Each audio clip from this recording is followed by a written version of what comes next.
श्याम भक्तों, मेरे हाथ में है बाबा श्याम का ये चमत्कारी बाघा। श्याम भक्तों, इस बाघा का चमत्कार आपने बहुत सारे यूट्यूब चैनल के माध्यम से सुना होगा और ये जानते होंगे कि इस बाघा के क्या क्या चमत्कार है। आज सिर्फ ये बताने वाला हूँ, ये जो बाघा मेरे हाथ में आप देख रहे हैं, इसका चमत्कार किस प्रकार से होता है, ये किस प्रकार से मुर्दे में भी जान डाल देता है। अक्सर आपने लोगों को कहते हुए सुना होगा, ये चमत्कारी बाघा मुर्दे में भी प्राण फूंक देता है। तो इसके पीछे क्या कारण है और किस प्रकार से ये मुर्दे में जान फूंक देता है? क्या वास्तव में किसी मृत व्यक्ति के समक्ष इस बाघा को रख दिया जाए तो उसमें वापस से प्राण आ जाएंगे? क्या वो व्यक्ति जीवित हो जाएगा? क्या ये चमत्कार है इस बाघा का? आज इस वीडियो के माध्यम से मैं आपको पूरी सत्यता बताने वाला हूँ, पूरी सही और सटीक जानकारी देने वाला हूँ, जो कि आपने इससे पहले कभी नहीं सुना होगा। श्याम भक्तों, आप सभी इस वीडियो को लास्ट तक जरूर देखिए, जिससे आपको ये पूरी जानकारी मिल सके। आप सभी श्याम भक्तों को जय श्री श्याम। श्याम भक्तों, कैसे हैं आप सभी? उम्मीद करते हैं अच्छे ही होंगे। तो श्याम भक्तों, बाबा श्याम का ये वस्त्र मुर्दे में भी जान डाल देता है। ये बातें कब और किस स्थिति में कही जाती है? अक्सर लोग किस गलतफहमी का शिकार हो जाते हैं और क्या मान बैठते हैं? श्याम भक्तों, आज इस वीडियो के माध्यम से इस बारे में भी पूरी जानकारी देने वाले हैं। श्याम भक्तों, कहते हैं कि बाबा श्याम का ये वस्त्र मुर्दे में भी जान डाल देता है। ये वाक्य सुनते ही मन क्यों ठहर जाता है? श्याम भक्तों, जब किसी सत्संग, कथा या भक्तों की बातचीत में ये वाक्य सुनाई देता है कि बाबा श्याम का ये वस्त्र तो मुर्दे में भी जान डाल देता है, तो सुनने वाला एक पल को चौंक जाता है। मन में तुरंत प्रश्न उठता है, क्या सच में ऐसा संभव है?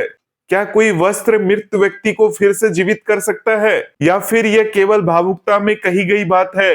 यही वो बिंदु है जहां आस्था और गलतफहमी के बीच की रेखा बहुत ही पतली हो जाती है। श्याम भक्तों, इस वाक्य के पीछे छिपे अर्थ को समझे बिना यदि इसे सिर्फ एक मुहावरा मान लिया जाए तो बात भक्ति से निकलकर भ्रम की ओर चली जाती है। चलिए श्याम भक्तों, मैं इस चमत्कारिक बाघा का रहस्य बताता हूँ। सबसे पहले इस बाघा को रख देता हूँ।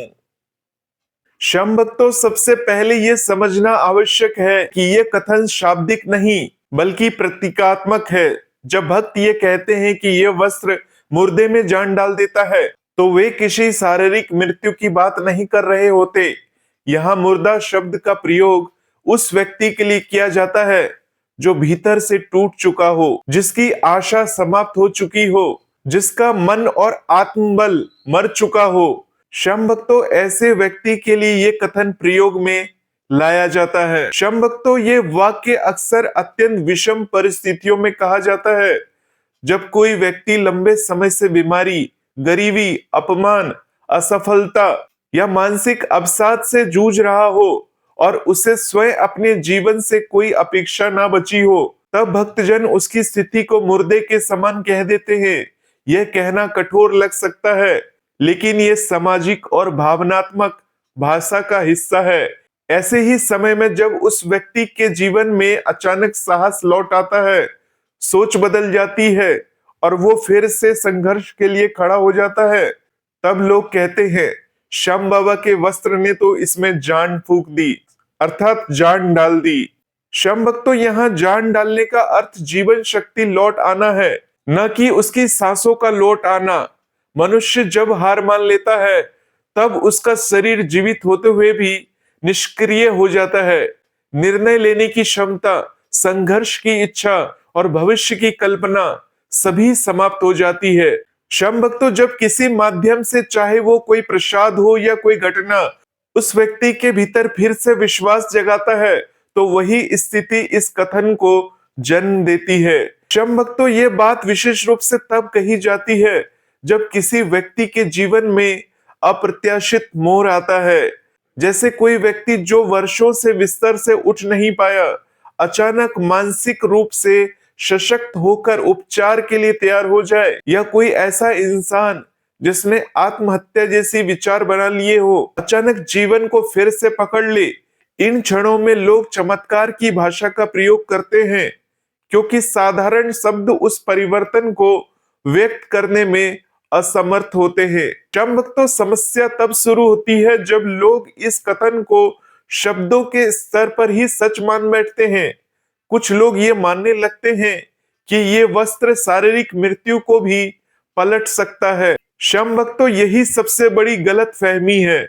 इस प्रकार की सोच न केवल अव्यवहारिक है बल्कि खतरनाक भी हो सकती है। श्याम भक्तों, जब व्यक्ति इस भ्रम में आ जाता है अब चिकित्सीय सहायता की आवश्यकता नहीं है क्योंकि बाबा श्याम सब कर देंगे, तब आस्था धीरे धीरे लापरवाही में बदलती हुई चली जाती है।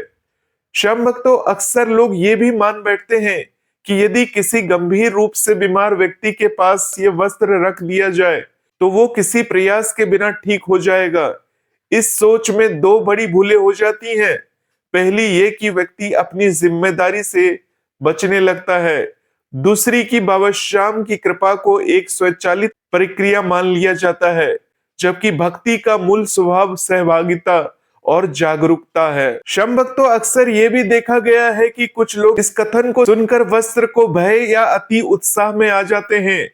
कोई उसे ताबीज की तरह देखने लगता है तो कोई उसे किसी चमत्कारिक औजार की तरह देखने लगता है। श्याम भक्तों, दोनों ही स्थितियां संतुलन से दूर है। यह वस्त्र न तो भय पैदा करने के लिए है न ही किसी प्रदर्शन के लिए। इसका महत्व उस भाव में है जिससे इसे देखा और समझा जाता है। श्याम भक्तों, एक और गलत फहमी यह है कि लोग ये मान लेते हैं कि यदि उनके जीवन में तुरंत कोई बड़ा बदलाव नहीं हुआ तो वस्त्र काम नहीं कर रहा है, जबकि वास्तव में परिवर्तन हमेशा भीतर से शुरू होता है। जब भीतर परिवर्तन होता है तो बाहर की परिस्थितियां धीरे धीरे उसका अनुसरण करती है, लेकिन अधीर मन केवल बाहरी परिणाम देखना चाहता है। श्याम भक्तों, ये वाक्य मुर्दे में जान डाल देता है। असल में मानव मन की शक्ति को उजागर करता है। जब किसी व्यक्ति को यह विश्वास हो जाता है कि वो अकेला नहीं है, अर्थात कोई अदृश्य शक्ति उसके साथ हमेशा खड़ी है, तो वही विश्वास उसे असंभव लगने वाले कार्य करने की हिम्मत देता है और यही हिम्मत दूसरों को चमत्कार जैसी लगती है। श्याम भक्तों, ये भी समझना आवश्यक है कि इस प्रकार की भाषा अक्सर भावनात्मक क्षणों में जन्म लेती है, न कि किसी सिद्धांत के रूप में। जब कोई माँ अपने बच्चों को मृत्यु के कगार से लौटता देखती है तो उसके शब्द तर्क से नहीं भावना से निकलते हैं। ऐसे में यदि वो कह दे कि इस वस्त्र ने जान डाल दी तो वो उसकी अनुभूति है, कोई शाब्दिक घोषणा नहीं। श्याम भक्तों, बाबा श्याम की भक्ति का मूल तत्व आशा को जीवित रखना है।